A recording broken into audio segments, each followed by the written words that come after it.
you everyone for joining us. We've just finished watching the census press conference, as so many of you have.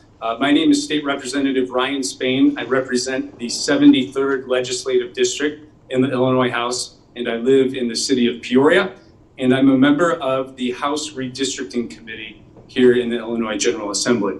So we've been having many meetings talking about redistricting over the last several weeks. In fact, more than 20 redistricting hearings have been held throughout the state of Illinois, focused on the issues related to legislative redistricting for the Illinois General Assembly. But there's other types of redistricting that will be taking place too. We've heard rumors for the last several weeks that the Democrats are interested in packing the courts here in Illinois and actually initiating court redistricting after their failure to retain a Democratic Supreme Court seat in the 2020 election.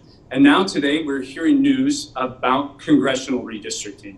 And the big news today is that the state of Illinois will lose one seat in Congress. In fact, what we learned from the Census Bureau, that Illinois is one of only 3 states in the entire country that is losing population on a net basis. And so while other states may not be gaining population as quickly as others, resulting in a congressional reapportionment that's different from every state, there are only 3 places in the country, 3 states that are losing population on a total basis. And Illinois, unfortunately, is one of those states.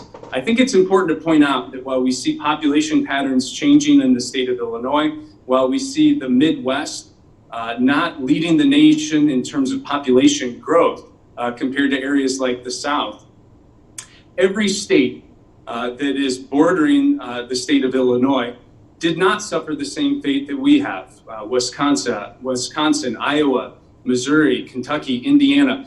Those are states that are all retaining their congressional delegation. Illinois is losing 1 seat, and this is a terrible setback for our state of Illinois.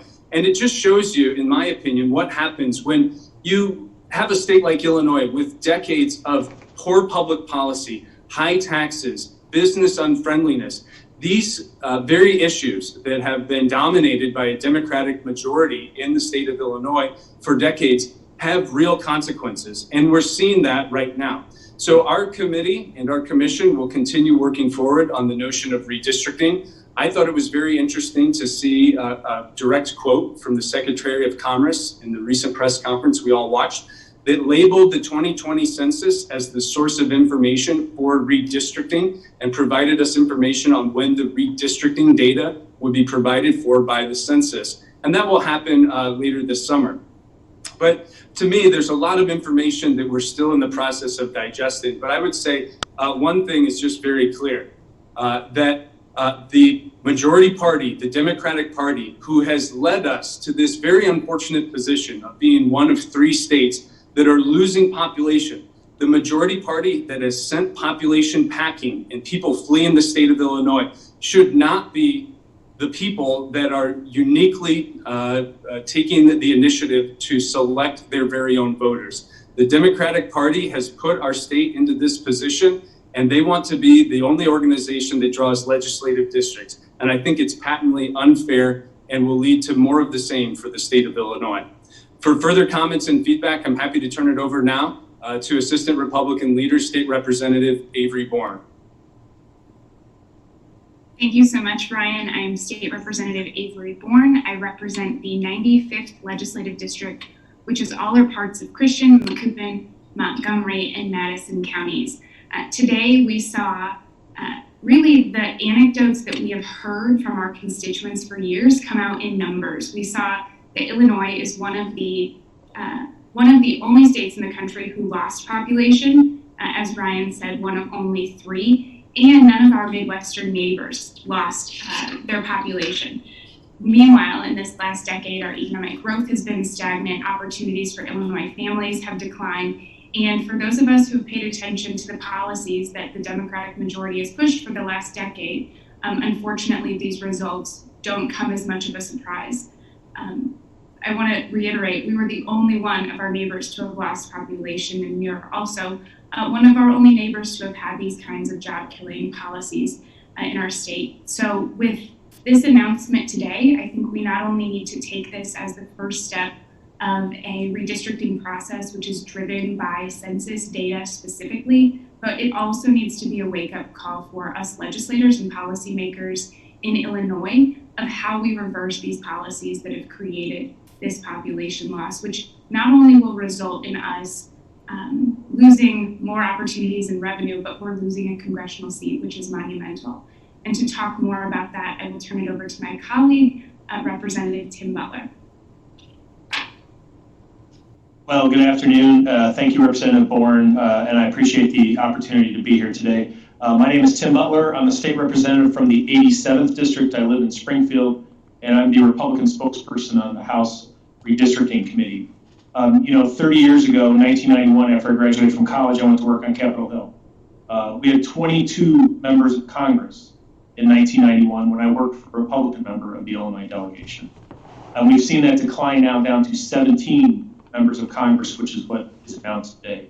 Not only is that a great blemish on the prestige of our state of Illinois, it really comes home to roost when it comes to our power in Washington, D.C., our state's power in Washington, D.C.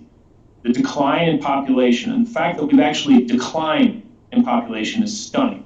The fact that we were one of only 3 states in the nation that has seen a decline in population. And when I went back and did a quick search right before this news conference, it seems to me, at least going back to 1900, this is the first decennial census in Illinois that we've ever lost population. And so what that means, in Washington, D.C., we have less influence. Illinois has a strong history of tremendous influence on Capitol Hill, but we see that continue to wane because of the policies that emanate out of Springfield.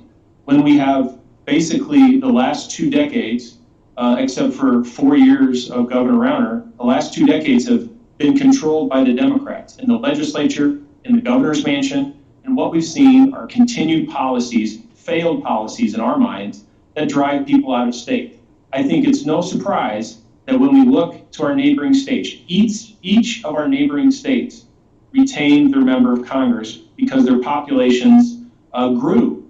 And that is something, and a lot of that growth in those neighboring states has come from Illinoisans. So this is really a sad day in Illinois' history when we see that our population has declined so much that we continue to lose seats and our presence on Capitol Hill. This really, the other thing is the fact that in our numerous redistricting hearings that we've had hardly any conversations about redistricting on the congressional level. And what the national Democrats are looking at is trying to poach seats from Illinois to partisanly draw maps because they can in Illinois with the supermajorities in the General Assembly and with Governor Pritzker to gain maximum advantage in Washington, D.C. And what we've heard time and time again at the hearings that we've had are people that are sick of that process, that want us to do it in a fair, open, transparent manner and draw maps that aren't gerrymandered. And all you have to do is look at the current maps in Illinois, previous maps in Illinois, and know that gerrymandering is a fine art in this state that leads to maximum political advantage. So when you've got Washington Democrats really pounding on Illinois Democrats to draw the maps to the partisan advantage, unfortunately, that's what we're going to see, I think, when we see the maps come out. And you couple that with waning influence on Capitol Hill, it's just not a good thing. This is not a good day for Illinois, not unexpected as a lot of us thought, but certainly not a good day for the state of Illinois. And with that, I will turn it over to a fellow member of the Redistricting Committee, my friend, Representative Dave Severin from Benton.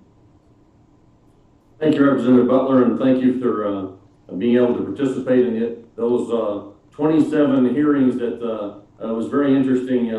Tim, as you led us on this side of the aisle, the information that we got was statewide, not just the northern part of the state, east, west, south. The same thing people were saying across the state, and we might get into that a little later, but they wanted transparency, fair maps, and I thought that was very interesting. At first, I wasn't quite sure what all we were going to find out statewide. Everybody wants the same thing, but what I want to talk about is my district. I live in Benton. My office is in Marion. I represent the 117th district, which is Franklin County, Williamson County, and Hamilton County. And what we found out today is what we knew all along, what's going on in Southern Illinois, and that is suffering population. And due to 2 things, and the 2 things that we knew, and this kind of verifies it. high taxes and the regulatory environment that discourages private growth and investment. We're losing people and businesses to border states with lower taxes. In fact, just came from a meeting a few minutes ago in that discussion, and that's what's going on not only in my district but throughout the state. Or those bordering districts are losing residents to going to other states. So it's a major concern, and the trend is reversible if we can have a pro-growth attitude. And you know what, we want to have that. We keep trying to push that. We try it everywhere that I go, everywhere the other representatives go, talking to our constituents and business owners or potential business owners. But they're like, give me a reason to stay, give me a reason to come here. And today's information was not that at all. And so I want to keep that positive attitude. We want the other people in the state to do also, but we've got to give them a reason. So with that, we've got to become friendlier to tax policies, friendly to our tax paying individuals and also businesses. And the Democrats don't seem to be willing to do that. So we're calling them out on it. First question from Dave Dahl at WTAX. Can you back up any suspicions that the community survey is inferior and will skew Democrat? And a follow-up is, what are the chances the person who loses out will be a Democrat? Well, what I would say is that the American Community Survey data was not meant to be used for redistricting purposes. It is a small snapshot of a handful of people, honestly, when you look at the overall population in the state of Illinois. And we've heard witness after witness testify at our redistricting hearings that ACS data does not fully represent minority communities, that it does not fully represent rural communities. And in fact, the Census Bureau will tell you that communities under 65,000, they have a hard time getting accurate data and things like that. So as we've said all along throughout these hearings, ACS data is not what you need to use to draw the maps, because it's not going to give you the granular data and the correct data, the actual knocking on door, the enumeration of every single person in the state of Illinois that you need, like the full census count. And I think as we dig into these numbers, since this data just came out within the last hour, I think as we dig into these numbers, we could potentially see differences between ACS data and what was announced today, and I'm sure we'll take a look at that as we move forward. Go ahead, Avery, sorry. That's okay. To the second part of his question, the concern that the maps are going to skew Democratic doesn't stem from the data, it stems from their process, which is completely partisan. And so any map that they draw in a partisan manner, they will draw to keep them in power. And so the chances that through a partisan process, they're going to cut out any of their own members of their party is just probably not going to happen. But also, that doesn't mean that they are drawing maps that are fair to the voters and the people of Illinois. They're drawing maps potentially that will only benefit their own party and them staying in power. From Marianne Ahern at NBC, does the GOP have a preference on which congressional seat is lost?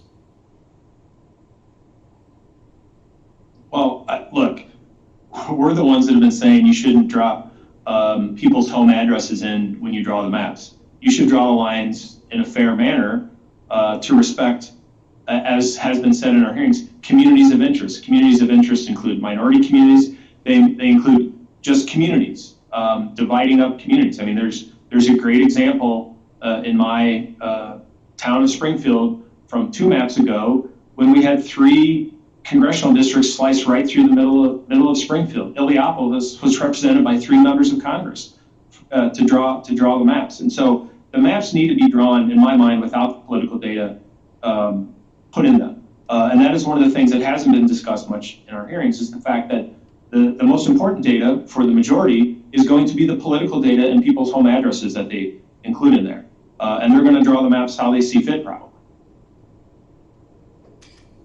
A question from the Center Square. Illinois has lost 10 members of the U.S. House in the past 110 years. What growth policies have other states implemented that are working, and why do you think the majority party in Illinois isn't focusing on replicating those policies? For the life of me, I can't imagine why the majority party isn't focusing on these policies, but I hope today serves as a wake-up call. that we need to work together to change the direction of the state of Illinois. And there are a lot of things that go into it. Illinois has one of the highest overall tax burdens in the country, with property taxes being the overwhelming issue.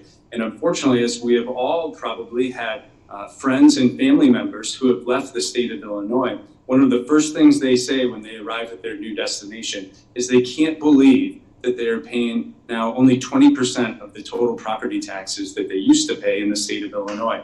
It's a huge issue that needs to be resolved, in addition to reforming work comp, the medical liability system in the state of Illinois, and improving on a business climate that can be more friendly for facilitating investment. There are lots of things we can do and need to do. And unfortunately, the majority party is not responding to those things. And many of our congressional losses have occurred during the last 50 years, which have been a time of unique Democratic power in the state of Illinois, and of course coincided with much of the same Democratic leaders for that entire period. Thank you. From Mark Maxwell at WCIA, we're also the only one of our neighboring states to have a 2.5-year budget impasse. How did uncertainty over MAP grant funding impact the future of our state's liability to grow population? Well, let me remind you that the budget impasse was a bipartisan failing, very honestly. It was much of the Democrats' fault as it was of Governor Rauner's fault. It was the Democrats in the General Assembly who did not want to work with the governor to institute some changes in Illinois.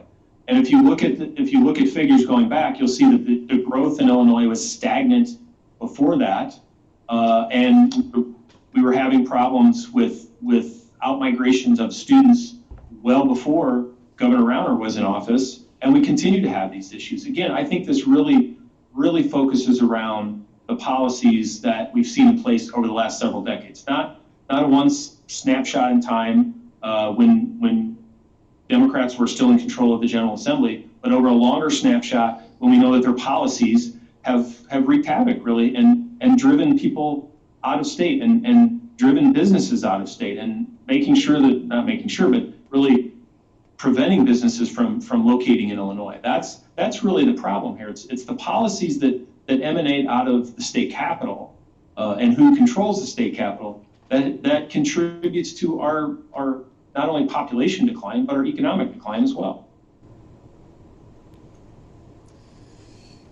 From Ben at the State Journal Register, studies have shown more people are leaving rural areas than urban areas around Chicago. What is causing population loss in rural areas of the state?